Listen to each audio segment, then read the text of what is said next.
This episode of the Free Lunch Podcast is brought to you by the Selma Project, an initiative created to infuse hope and inspiration into the youth of Selma, Alabama through culture, art, and entertainment.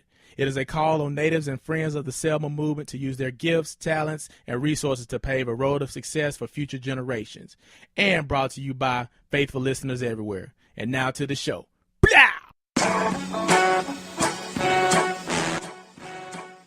One time, two time,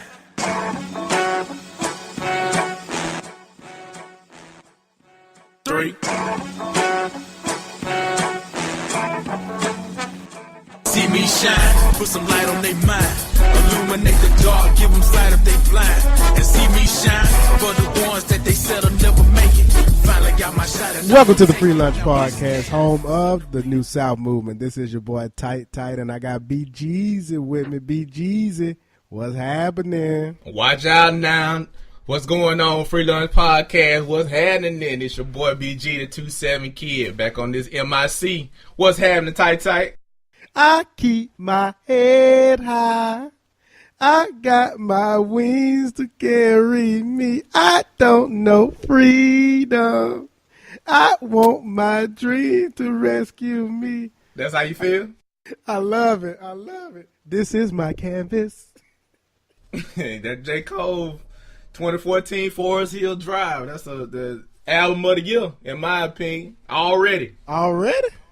Early. Man, I just happen to have it on this morning, and just the way that J. Cole just be spitting, just sometimes it's the guy is very in tune with his soul and with who he is as an individual. Yeah, he had to get that though. If you listen to his interviews, he talks about kind of the processes that he's gone in from album to album. And in the first couple of major releases that he had, he talked about how he was trying to cater to the people, and he was thinking about awards and trying to do all this kind of stuff to compete. But he said he just kind of got to the point, and I guess it's just a part of that maturity process where you realize that the only way that you're going to really be pleased with your work and excited about your work is if you just kind of tap into what you're feeling and letting that come out and being as genuine and authentic. And he said he did that and took the approach that he gonna make the music the way that he wanted. And if the people like it, they like it. If they don't like it, oh well, he like it. And so, just listen to the brother talk, man. It's very inspirational to see that there are some people in that industry that are willing to stand on this whole thing of truth and knowing yourself and allowing that stuff to come through in their art, and serve as messengers and inspiration for us regular folk to kind of take the same approach, man. So I really applaud the brother and other people, in that industry that are taking that same approach, because it really is a uplifting thought. Speaking of being in tune with yourself, is Kanye West becoming more in tune with reality and who he is?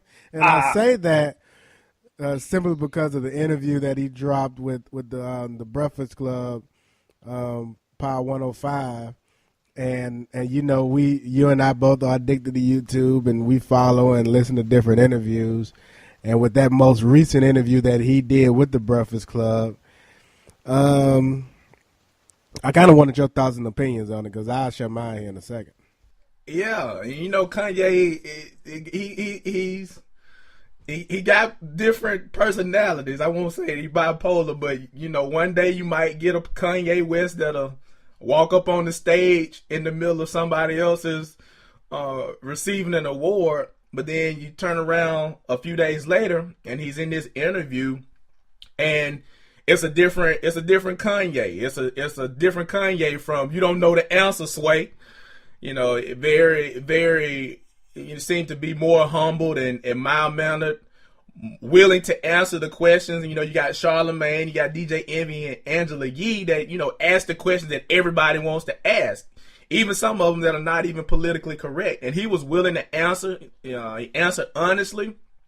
And he was just talking about things from another perspective as it relates to his fashion and his music and all that type of stuff, to the point to where I could really understand this time kind of what his vision is and what he projects his future to be. And, you know, some of that just could be, you know, relationship. Now, people give, you know, Kim Kardashian a hard time for all of her, you know, history and the thing that she did prior to this relationship, but I don't know, man. You know, he could be selling us some wolf tickets, but just in that interview, you could see a man. You could see a man, somebody that is stepping into the position of being a husband and a father, and is willing to take responsibility for their actions and willing to use their talents in a positive direction. So I was actually, you know, because just last week I made a statement about wanting to see him sit down, but to see that interview, it's like, you know, Kanye might be on to something, and I think these next, you know, albums or records that we see come out will kind of either validate, you know, where he is in his life in terms of this growth, or it will show us that it was just kind of a PR move on the Breakfast Club interview. See, I tend to believe it was the same Kanye. I think it was just presented a little bit more tamed. I think that he's saying the same thing he's been saying for years. And I actually been an advocate of a lot of the things Kanye has said. Essentially, if you listen to what Kanye said in that interview 2 years ago on the Breakfast Club, and you compare that interview to the Jay-Z interview that was said on the same show, I think it was within that same year. Jay-Z and Kanye, in a lot of ways, are saying the same thing. The difference is Jay-Z's presentation as to how he presents it and how he says it. Number one, is a lot of it because of past history. Jay-Z's already earned, and he's considered a don or of someone that's highly respected. So when he speaks, people listen. Whereas Kanye, who in my opinion is saying something similar to what Jay-Z's saying, if not the exact same thing, his history, those previous years, kind of have diluted and have kind of discredited his voice in a lot of ways. On top of his presentation.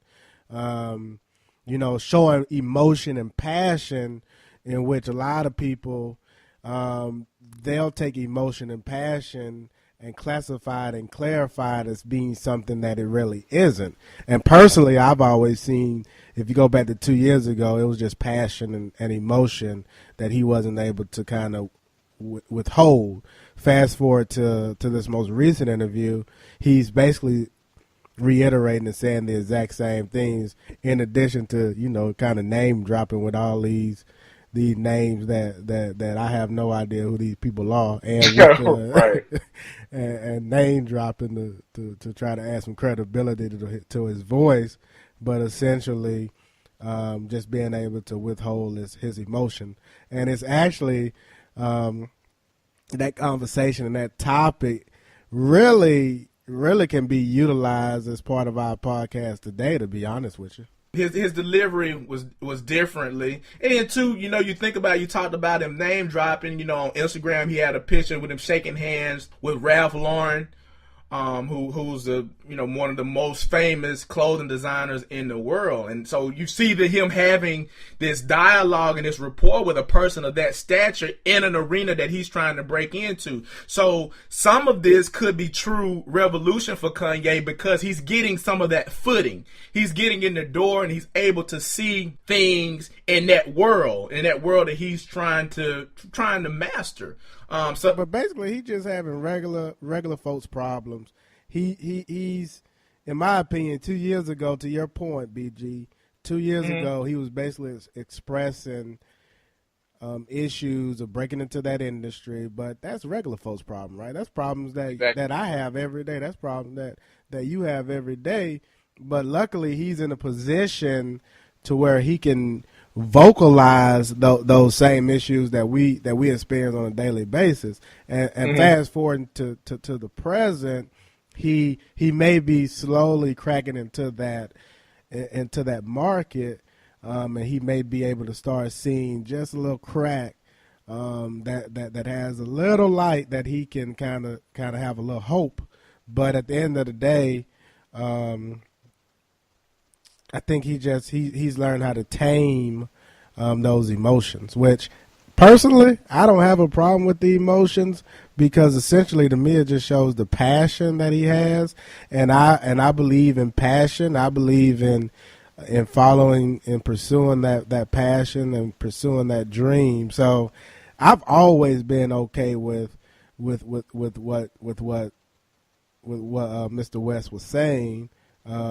And I kind of want to use that 2 year ago conversation really as an example of something that I think is happening just yearly and within our community. I think he's realizing the importance of the strategy in it all, because sometimes that passion, when you extremely loud and you just really feel what you're saying, when you're dealing with other people, you got to really take into account of how they perceive it, what their perceptions are. And so some people might be kind of afraid or taken aback when you're a little brash and forward. So you can still have that same passion, channel it in your delivery, and then you get into these rooms. And he does say something very interesting that, he's just talking about kind of being that person to get in there, to do what he's going to do, but at the same time to get in there and really kick those doors down for the next person. And so that approach is worth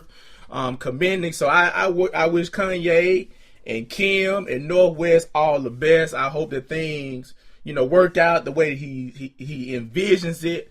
But more importantly, though, I hope that he can maintain that willingness to be the person to go out and build that bridge for future designers of color and things like that. So basically going back to that whole empowering kind of idea and that whole empowering kind of concept. Well, let me ask this right here, because we kind of are diverging from the original topic, and I can always bring it back to place. But have you been up to speed and up to par with the comments that were made by Aries Spears and Mike Epps regarding Kevin Hart and his legacy? Yeah, I heard that. That comedy arena is, I guess, something else. I guess it has its own degree of, that fraternal aspect to where there's certain unwritten rules and certain things that you do. Basically, Kevin Hart, alleged that Kevin Hart has writers. He has a team of writers that go into these local comedy shows and watch other young, up-and-coming comics. They get the material and present it to Kevin Hart, and what you see on Kevin Hart's stand-up is the product of those writers going out scouting and bringing other people's material to them. I mean, that's alleged, and I definitely don't have anything to prove one way or another. I would like to think that when a comic gets up on that stage, that he's coming from that authentic place to where his material, the material that he presents, is the material that he kind of came up with. But I do know that all of us, even this podcast and stuff like this, we get different ideas and stuff from our circle. The people that have all these other experience that bring it to us. So I could see where some of a comic show could be influenced by a team, but I would hope that the essence and the bulk of that presentation is not the material of somebody else, because that's stealing, and that's not what you want to do. You definitely don't want to steal from somebody that's trying to build their career and get to where they're trying to go, and you using their stuff because you want to be the biggest. I don't condone that. So I find it very interesting, though, BG, and the reason I find it very interesting is because you have really two distinct sides you could take here, right? You can either believe the Aries Spears, who, for those of you that are not familiar with the actual interview, it's actually an interview, both interviews, one with Aries Spears and the other with Mike Epps, was held on Sway Universe.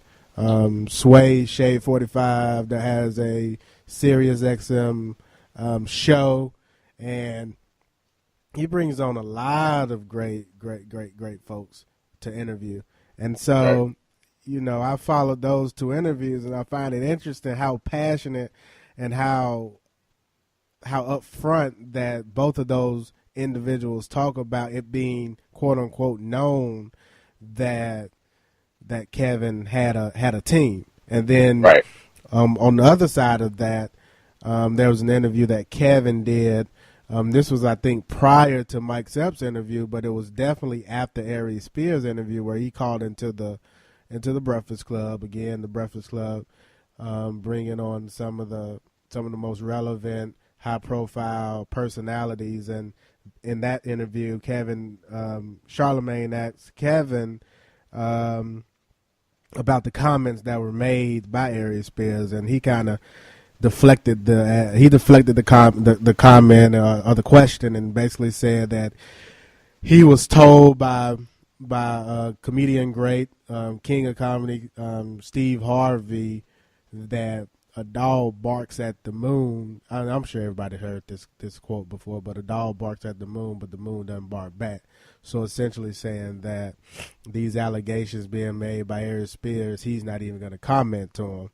And I just find it interesting, though, just within our community, how depending on the side you take, you can either say, okay, Mr. Spears and Mr. Epps are lying, or you can say they're lying and they're trying to assassinate someone's career who's essentially made it up the totem pole of comedians, or you can say that Kevin is essentially stealing young comedians' work.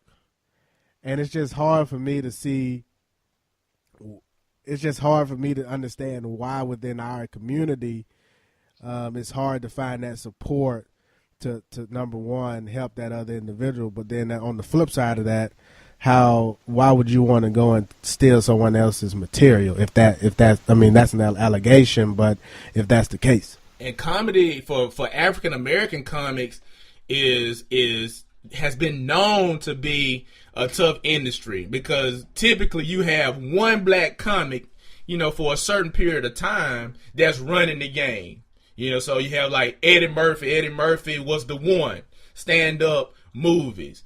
And then you have kind of one at a time. And right now, Kevin Hart is definitely winning. I think he's putting out a special, DVD special, like one a year or something like that. And then he's got tours and he's in all these movies. So he's really winning. But he's the only black comic that's out there like that right now. And so there's but they made an interesting they actually made an interesting point about that, though. Mike Epps made an interesting point, and it's just so funny to see the two different perspectives, right?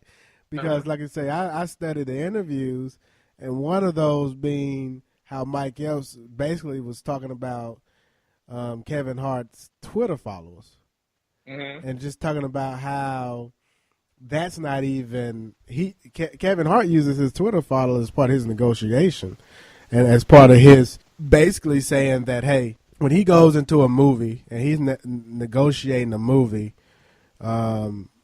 if they want to utilize his Twitter following, then if the movie is expecting him to utilize his Twitter followers, then they have to pay for that. They have to pay for that, yeah. Because for that last movie, he wouldn't even. They got into a beef about it. Him in the studio, because he wasn't advertising the movie on his personal Twitter or Instagram pages. No, he said they had to pay. But then Marlon Wayans on an interview on Sway Universe, or was it it was one of the Marlon Wayans did an interview with one of those two shows, and he essentially said that he thinks that as part of his understanding and part of his marketing, he would tweet to his Twitter. Mike Epps was essentially saying that Kevin Hart's followers are not really legitimate, like people he's in contact and in tune with, whereas with the way that Mike Epps and the way that Aries Spears and those individuals, they know their their fans are. It is almost like in music where you've got a mainstream artist that's known across the world and all that kind of stuff, mainly because of being, in the media. The media has done this person to be a hip hop great. And so now you've got, people that just look at the internet and all that kind of stuff who say that this is their favorite versus that underground cat that's got a true following of people that like that person for the music, the bodies of work that they put out in the past. And you got this different to where that underground has a strong core fan that's going to ride with him regardless versus the mainstream guy who's got a lot of Twitter followers that really ain't in tune in the beginning. And, the minute that they flop or something like that, then the people disappear. I think it's just a difference. It's just a difference. It's a difference between what your focus is. So you got an Aries Spears and a Mike Epps. They come from that old school. So they really focus on working those rooms, being funny and all that kind of stuff. But Kevin Hart, I think his focus is being a machine. Like, outside of the comedy, he's looking at the real business aspect. So his approach and his focus is going to be totally different than those guys. He's corporate. I mean, he's basically corporate right now. So stuff like negotiating Twitter followers and all that type of stuff is a part of that corporate structure versus the other cats who just focus on quality, being as funny as you can be, and being kind of that, here we come again, being in that authentic space where we're not doing all this stuff just to make you like us and get these corporate deals. If you like us, you're going to like us because we just straight up funny. Right. So, I don't know. Those have been two things that really have been on my mind in regards to just the way that kind of industry is set up, right? You have Kanye's story in which he really for the past few years has been trying to knock into an industry that's been difficult for him. And so he's trying to get into that industry, but he's been having a lot of resistance. You see someone like Kevin Hart, who's kind of he's been in that industry for quite some time, but then it's starting to see by his colleagues as being not so genuine or not so authentic this past week in regards to just entertainment and the direction that the industry is kind of going in, to see those two kind of contrasting differences. And these are maybe just the bruises, because in all these things, you got African Americans, we trying to break in. These establishments that have not been set up around us, that really have not included us for the large majority of their history. Now we're getting to the point of where we're trying to break in. And in breaking in, you're going to have one or two at a time. And so a lot of it depends on what those one or two do when they get in there. Well, and let's talk about that, breaking in, right? Mm-hmm. So the internet, I've basically called the internet the new canvas, right? I started off with that J. Cole, and really started off with that J. Cole just being because that's just something that's been on my mind and I've been listening to.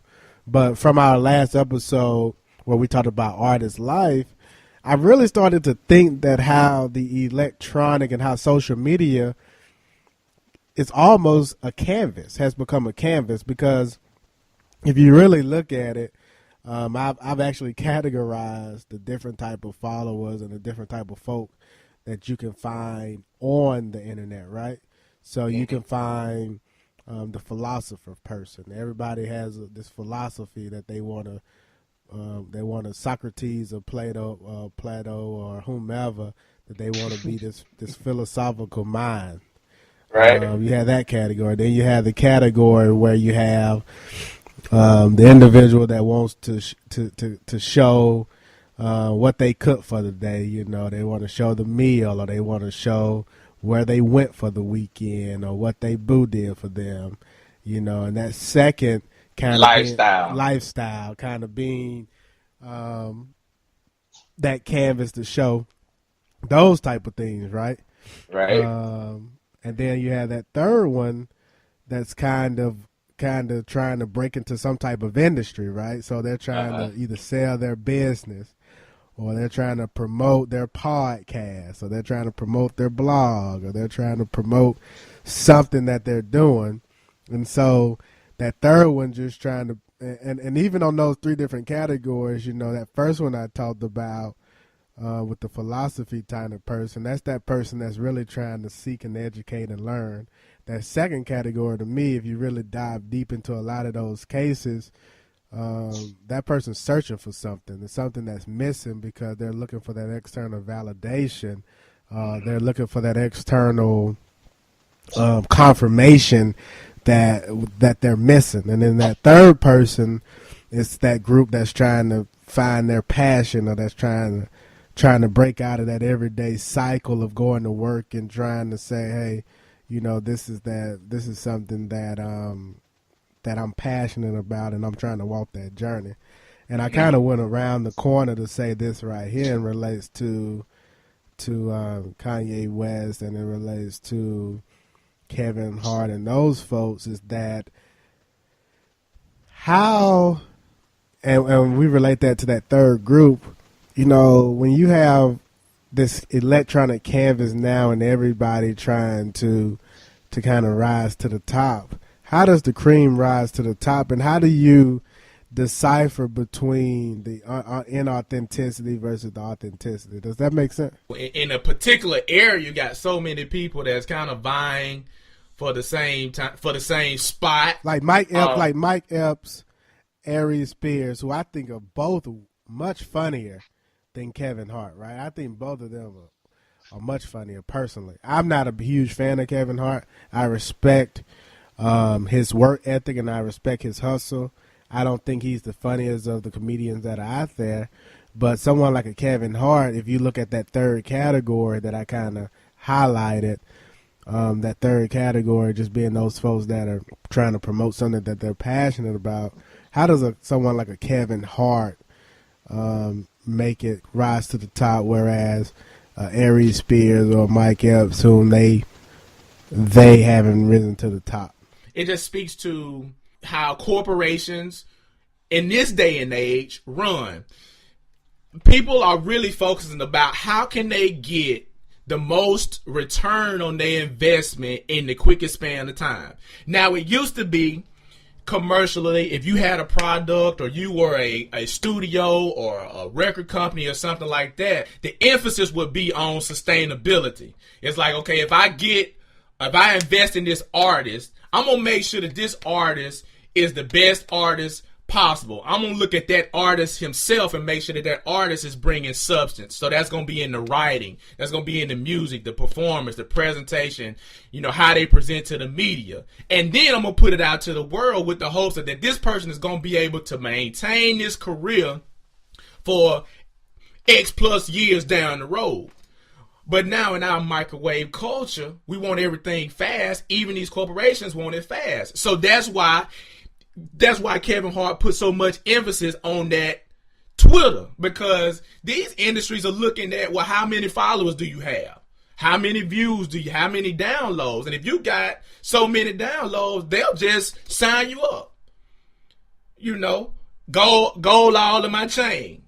Man, now everybody knows, you know, that Trinidad James, it wasn't the one. Nobody saw Trinidad James as being an artist that was going to be pumping out album for the next 10 years. But he had that one hit. He had that single that popped off. They signed that dude to $1 million deal, and we ain't heard from him since. At Def Jam, right? Yeah, all just based off of that kind of thing. Now, he had a pretty decent little mixtape. The beats was jamming, but in terms of you putting that type of money, to me, that would say that you plan on this guy being able to give you return for a minute. But this thing doesn't even work like that. So the studios look at it. He got good name recognition. He has a lot of followers. He's funny enough. He's been seen enough times now. So they feel like he's the go-to guy. Now, when it comes down to the real company, I'm kind of with you. There are comedians that to me are much funnier, that have been much funnier for a long time, that haven't been given that look for whatever reason. It could be personality. It could be that they're not willing to sacrifice certain things to be on their platform. They don't want to give up. They don't want to shake dance, as Aries Spears said, do jazz fingers. They might not want to do that just for the sake of being, the headline or having a top role in a movie. So you got to look at those things too. So you look at like the J. Cole of the world. We started the show with J. Cole, who's very in tune, and we've had this debate before as well. When you have a J. Cole who is putting out quality work, or you have some very passionate folk that are really good at what they do, but the industry or the folk that have the money to sponsor you, I listen to. See, Kanye is a very brilliant guy, and the reason I say that is because Kanye uses the words "I am" in front of a lot of the things he's trying to do. And the light bulb just came on because a lot of people not familiar with the power of I am. But Kanye say, I am Warhol, I am Disney, I am Steve Jobs. And basically what he's saying is that the same influence and the same creativity that they introduce to the world, he wants to introduce those things. And I guess the point is that when you have these people that are just and Kanye's having a hard time breaking into that industry, right? He's slowly breaking into there, but not the way he kind of wants to, and doesn't have the power that he wants. But then you take someone like a J. Cole, who is just putting out quality stuff, and he's even having a hard time breaking into mainstream. Or you have like an Aries Spears or Mike Epps, who are just some very talented comedians that are having a hard time breaking into whatever it is, just getting to that next step. Even though they are well-known comedians, it just seems like it's so much more out there that they could be doing. You see what I'm saying? Yeah. But then you have someone like a Kevin Hart, who I think is work his butt off and very hard. But is he as talented as as one of the original kings of comedy? I think kind of what you're getting around to is the fact that in these established industries, there are gatekeepers. There are people that run these companies or run these organizations that determine who comes in and who doesn't come in, who gets the look and who doesn't get the look. And oftentimes they base that off of kind of how can they contain their industry? How can they maintain it? If you start letting people in that are kind of anti-status quo, J. Cole, that's not making a certain type of music, that's making a music that's going to empower people and encourage people to gain independence, they're not going to give you that look. They're not going to put you on that pedestal because you're a threat. You're going to change. You're in the position to change the whole dynamic of consumer. You're going to start giving messaging that's going to make people start realizing that they're being taken advantage of and being fooled. They're not going to be as willing to spend money. We can't have you in our thing because you're going to kill it. You're going to take our spot. You're going to mess it up for us. So they have to be very selective about who they let in. The Grammys. Yeah. You got gatekeepers. We can't give this person that comes from this neighborhood or comes from this culture, we can't give them the look of album of the year, artist of the year, producer of the year, the Oscars, director of the year. We can't give that to that section of people because their message is totally anti what we are about. We can't let them in. And so I think that's what you're seeing is that in these particular areas, we got people at the top that actually make the decision on who gets in the forefront. And they base that off of who they can control and who is going to be a less of a threat to the establishment that they have. So on the flip side of that, though, you got Mike Epps and Aries Spears. Should they be celebrating Kevin Hart because he's been able to to break into that industry though. That's why I struggle at, right? Because from a talent perspective, personally, when it comes to comedy, I think those two individuals are much funnier. And there are some other ones out there that are killing. Should they be supporting Kevin Hart, and should they just not say, should they overlook it and not be vocal about it and just say, well, Kevin Hart, he made it, and they never throw shade, right? They're not really throwing too much shade. They'll probably say their comments here or there. Or you look at the Wayans brothers. I think Marlon Wayans is hilarious, but you look at those guys. Should they be supporting Kevin Hart and saying, man, you done broke into the industry, continue doing what you're doing? You see what I'm saying? I think it's Kevin Hart's responsibility, because a lot of these comics are in a fraternity. And a lot of these guys were on the road together as startups, going to these shows, touring, so they know each other. So I think that it's actually Kevin Hart's responsibility as a member of that fraternity to do whatever he can to help these guys, whatever they want to do. If they want to come, he should be in a position to say, well, come on, man, I got you. Is what I would anticipate if he's really in that boss position, or if that's, I feel like that should be at least be on his map for the future, to get into a position to where you can bring those guys along that was on the road, that's put in the work, that have proven themselves to be legitimate. It's the same thing that we would do just in our fraternity. And then on the flip side, I think it's their responsibility to keep that heat on him, to hold him accountable for it. You ain't just finna just come through and we came up together and now you done made it and you gonna forget about us. That don't work in the real world. So I see what it is, and I think that it's going to all weigh on what Kevin Hart does from this point forward. If you look at Jay-Z, for example, and Jay-Z has been able to break into this sports management, and now I think he's having a division where he's going to start managing actors and actresses and those type of people. So he's kind of expanding, but it's been a journey for him to even break into that industry. So you have Jay-Z slowly breaking into that industry. You have Kanye West trying to break into this other industry, fashion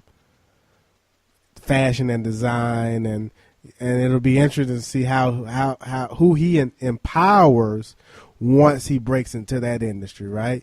He talks about recruiting these other urban and African American and people of color. He talks about recruiting them from other previous designers and having them work for him. But I'm just going to be curious as to, once he breaks into it, who does he empower and break along? That's the reason why I continue to stand by LeBron James's model of empowerment, because LeBron took his 4 closest friends and essentially now he's sacrificed championships. And I don't know if that's a true statement or not, because we'll never know if he would have won more championships in Miami. But he went back to a city to empower a city, and it's not him just saying something, right? It's him actually doing it and being genuine about it. And then we see Kevin Hart, and we see, some of the comments made by those comedians, and I just kind of wondered, it's really 2 things that were on my mind. One being that whole empowerment side of it. You kind of touched on that, him bringing along the Air Spears or the Mike Epps or whomever. But then number 2 being, how does the cream rise to the top when you have so many people that are so talented, like these other folks, that are getting overlooked? And you can do that, like you said, if you look on any social media site, you got so many people that are passionate about some of the things that they're doing. And it really, if you really look at it, social media kind of dilutes your brand, because if you're not at that Kevin Hart level where you have millions of followers, then essentially you're just another number, and people get tired of seeing you market your brand. So it kind of dilutes it. You see what I'm saying? It is diluted, and then you got probably more BS than you do have Good stuff. I think, in talking about this and for us as individuals on this ground level moving forward, the J. Cole proposition is in play. It's like you have to define what your top is. We talk about cream rising to the top. If your top is based off of some of these other establishments, you might not get that position because your what drives you and your motivation and your end outcome may be different from theirs, so it'll never match up. But if you determine what your top is, if you determine where you want to go, and then you put your efforts into accomplishing that goal, then I think that, of course, you will maintain a quality product, but even bigger than that, you will have a sense of calm and a sense of accomplishment within yourself that can't be taken away from you by somebody else. And I think that's true for, like these award shows. Us in the black community, we watch these award shows, and it's obvious that our perception of what's good, what's quality is different than those people that sit in that room and actually make the decision. So we kind of have to create a new standard and a standard for ourselves that's reflective of, our work and our, and where we come from and those type of things. So, yeah, if you're competing against the rest of the internet, if I'm in a lane, we're in this podcast lane, and we're basing our work off of, these other podcasts that have a different, a different perspective, a different mission. They're getting all the views and we're getting fewer views and we're trying to chase them. Then we're going to be doing all kinds of stuff that's really out of character for us to obtain that. But if we just feel good about speaking to our core, speaking to people in a way that we want to speak to them, I think we'll have a better sense of achievement taking that approach than chasing the numbers and all that kind of stuff. I agree. I apologize to the Free Lunch Podcast fans because, quite frankly, I had no idea what the title of this show. This is not what we got on the microphone. This is not what we were planning to talk about. This is not what we were the direction we was gonna go in, and I think that after this show, BG, we're gonna have to record another show that we actually planned. that we were planning on recording. And to be quite honest with you, I don't know how it's gonna be received, because it really was just a conversation around some of the hot topics that have really been interesting to me, and it's really been something I wanted to talk about. But I wanted to actually formulate some thought behind it. we tried this free lunch. Anything can happen. Anything can happen. So I don't even know how you summarize it, because we were kind of everywhere, and we were kind of everywhere, BG, and we were kind of just all over the script. And it was I apologize to the Free Lunch Podcast because this was all my doing, and I know BG kind of just went along with it and kind of rolled with the punches, but. I don't know. I just found it interesting. This is what makes us unique, and this is where it comes from. We just talk about whatever's on our heart, and ironically enough, though, is that these things that are going on in pop culture are really reflective of what goes on in the real world. This is where we are as a community, as an African American community. We are new to this thing. We've only really been functioning in this capacity for 50 or so years in comparison to these other groups that have been doing it for centuries and generations on hand. So when we talk about breaking into these institutions, we're talking about breaking into your workplace and getting into positions of leadership within your organization and being entrepreneurial and all these type of things. These things are new for us. And so we're going to have people that are going to be going across that bridge first.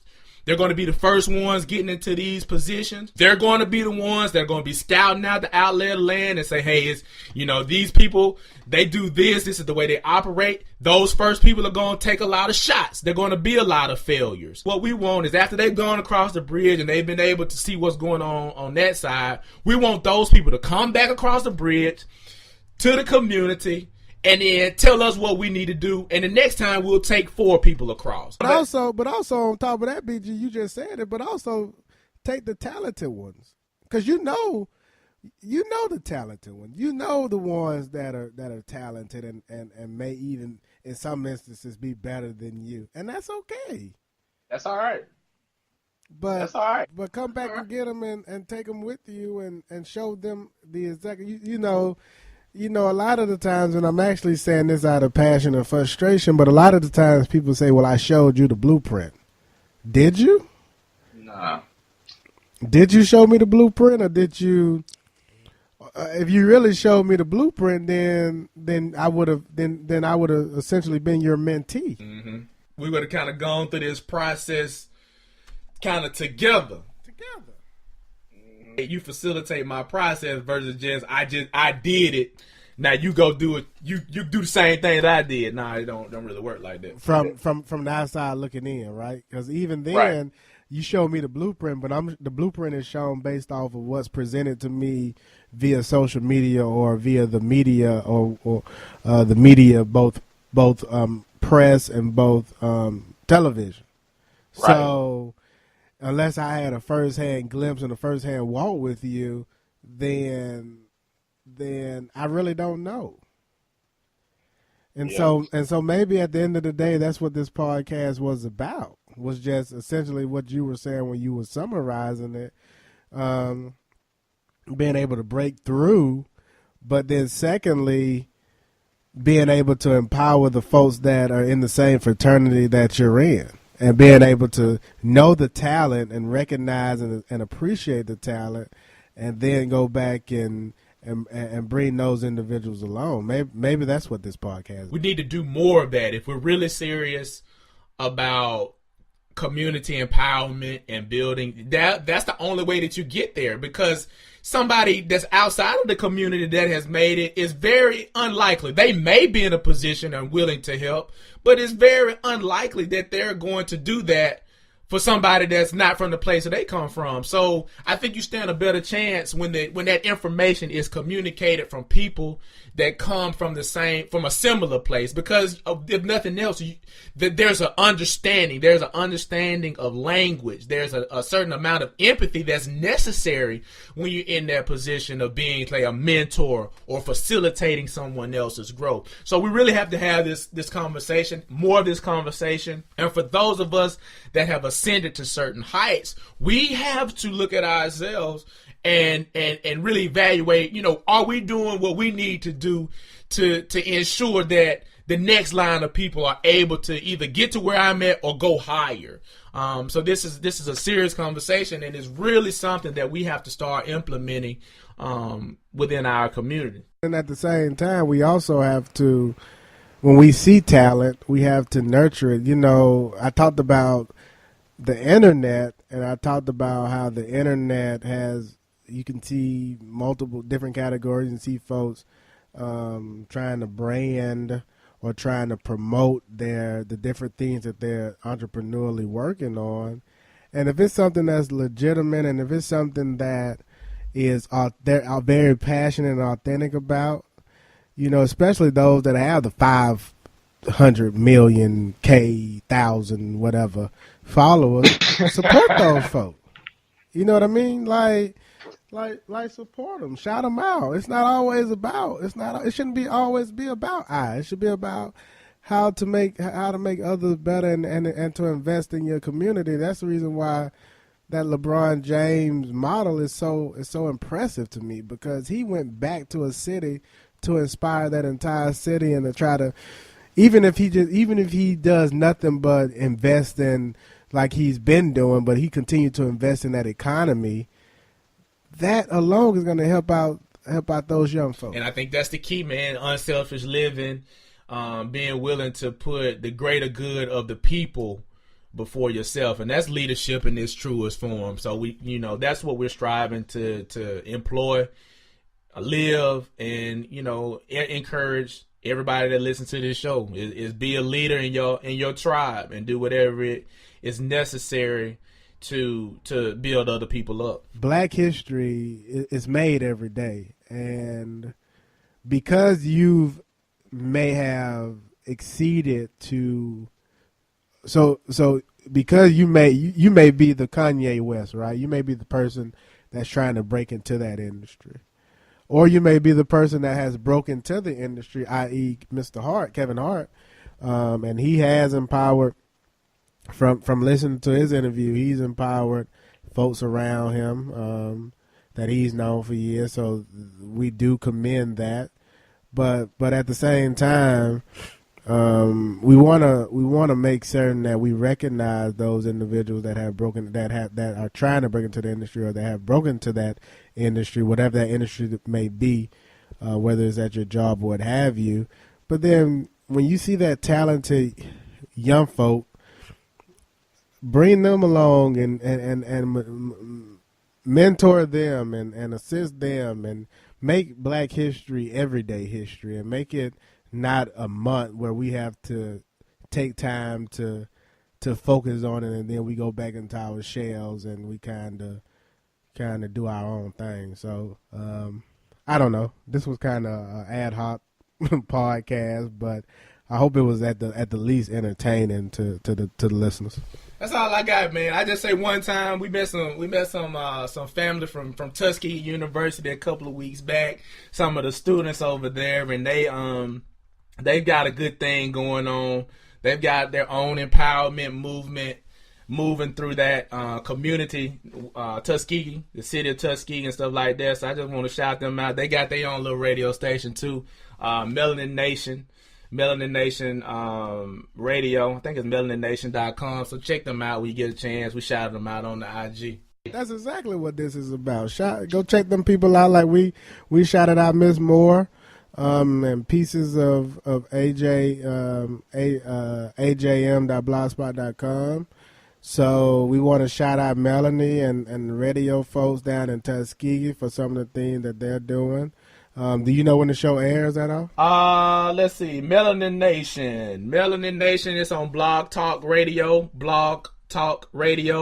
Melanin Nation Radio is every Monday from 8 to 10 p.m. Every Monday, 8 to 10 p.m. Blog Talk Radio. Melanin, MELANIN. Asian, ATION Radio. We'll put the information on Instagram, so check them out and support that movement. It's man, it was very inspirational to hear those students, those young ladies and young men talk about what they were talking about. Very mature, very passionate about it. So it gave me a little bit more energy to keep doing, what it is that we're doing. So shout out one time to the family. Yeah, shout out. And then one PSA. Yeah. For the older generation that continue to try to learn how to utilize this new technology, let me explain to you. So, and it's actually, it's funny because I'm reminded of, did you watch the dunk contest? Nah, I didn't see it. I just saw highlights of it. Okay. I was out of town, man. I was on the road. Okay, well, dunk contest, they get these old school basketball players and these old school players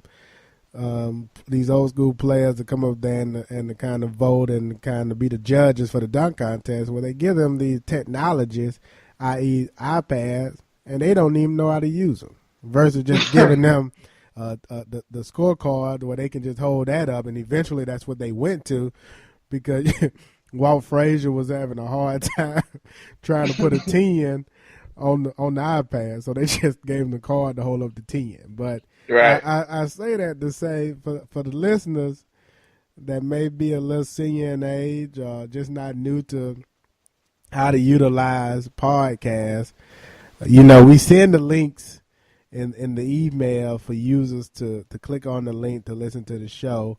But if you click on the link and you listen to the show, if you don't listen to the entire thing from the website, of it refreshes, then it may make you start over again.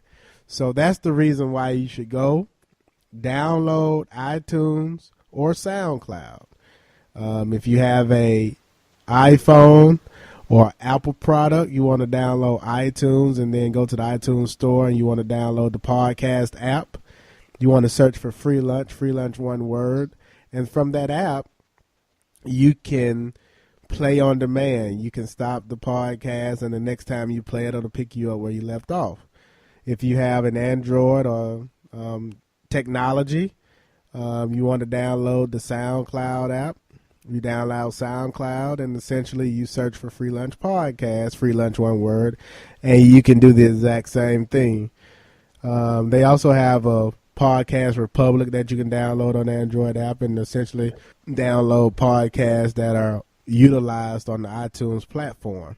So I say all that to say to our senior listeners, if you're having problems and you have questions, just shoot us an email. If that's too much, go talk to your 3-year-old grandchild that know how to use the phone. Because these kids at 3 years old, they know how to operate. They taking selfies and everything. You say senior listeners. That's interesting though, because I ran into one yesterday that's been listening to the show, and I was surprised by it. So I think what we'll do, man, we'll put up like a tutorial video or something like that taught people through the process of how to easily get to the podcast. Yeah, we need to do that, because I was reminded when I saw Walt Frazier trying to hit that 10, and he couldn't hit that 10, so they had to stop the whole processing. They had to pass out cards from 6 to 10 so that they can vote. So that's all I got. Yeah. So with that said, here's some of our information that you can reach out to us. You can check for us, freelunchpodcast.com. Also, we're on Twitter, freelunchpodc, and on Instagram, freelunchpodcast. Dog, you ain't even do a Vine today. Well, I guess I did. I guess I'm gonna have to roll with that J. Cole. The J. Cole is the Vine? I guess so. I keep my head high. I got my wings to carry me. I don't know freedom. I want my dreams to rescue me.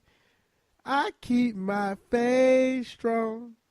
I ask the Lord to follow me. I've been unfaithful. I don't know why you call on me. This is my canvas. I'ma paint it how I want to, baby. And that's all I got, player. Freelance. That sounds good. Yeah, Freelance Podcast, where anything happens. We are home to the New South movement. I hope y'all enjoyed the podcast. We'll be back next week. Yes, sir. Up in the house now. Mama, I love you. Kids said, hold it down. I sure will. As I proceed to give you what you need, and for you hating bitches, raise up all these EQT. Let me remind you, make it clear for the third time. We are not the same. I'm on my own cloud. Thinking you can get with this, use your other mind. Come celebrate a king party with a second line. It ain't so trivial, a foreign like Bolivia. We bust shots for hip-hop. Can you feel it, bruh? Chant down Babylon, walking in the Exodus, executing vernacular to penetrate the pessimist. Ain't too many that can step, it's real. Yeah, giving people something they can feel. Big house when the ball drop. Came too far, now we won't stop. See me shine, put some light on their mind. Illuminate the dark, give them sight if they blind. See me shine for the ones that they said I'll never make it. Finally got my shot and I'm gonna take it. See me shine, put some light on their mind. Illuminate the dark, give them sight if they